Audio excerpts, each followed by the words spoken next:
Justin Trudeau's government has just outlawed independent journalism in Canada.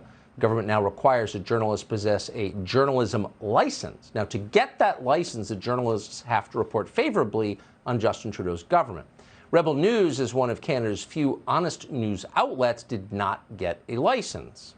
Right, that's called censorship, and it's not surprising. Last year, Justin Trudeau tried to have Rebel News banned from covering a debate in Canada. A judge overturned that ban and allowed a Rebel News reporter inside the debate hall. Here's how Justin Trudeau responded to that ruling. The reality is organizations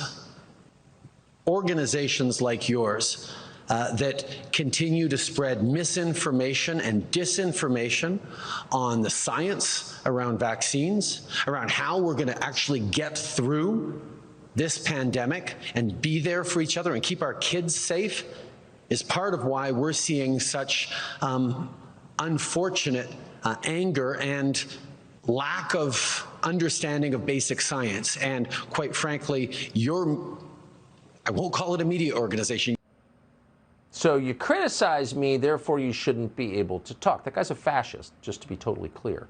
Ezra Levant is not. He founded Rebel News. He joins us tonight. Ezra, thanks so much for coming on. This is one of those stories, it's just hard to believe, reading it as a longtime fan of your country, that this could be allowed to happen. Have we overstated it? Well, it's not yet illegal to do journalism without that license. It's a government license called the Qualified Canadian Journalism Organization license.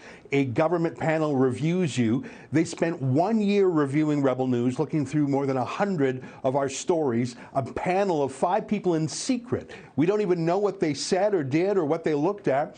And they claim that only 1% of our stories are news, so we don't get the license. Now, we're not outlawed, but there's all sorts of sticks and carrots that come with it. For example, just last week, Trudeau announced that he is going to compel Facebook and Google to downrank non-licensed journalists like us and boost his trusted, friendly journalists. So we're going to be hidden, and he's going to compel the internet giants to punish us.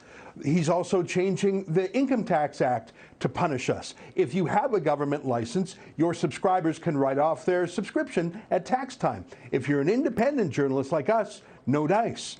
Of course, there are hundreds of millions of dollars that he is hosing with a fire hose at his trusted licensed journalists, and he's now compelling Google and Facebook to fund journalists too. So now you've got literally 99% of Canadian media companies that are dependent on Justin Trudeau and soon Google and Facebook for a huge chunk of their revenues. There's no way those journalists can be free and independent. We're not banned yet, although we are banned from government events, as you said earlier. But I'm worried that he's done all this in 2 years. The worst is yet to come. He may well ban us yet.